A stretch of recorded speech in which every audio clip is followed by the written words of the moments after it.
माझे तुकाराम गाथाचे लिखाण दिनांक 14 एप्रिल 2025 रोजी सुरू झाले होते.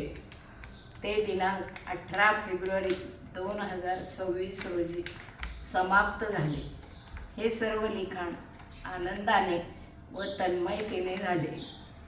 कुठलीही अडचण आली नाही व कोणत्याही प्रकारचा त्रास पण झाला नाही. सगळे सुरळीत झाले. मी खूप खुश आहे. हे माझे पूर्तता झाली. त्यानंतर हे मनोगत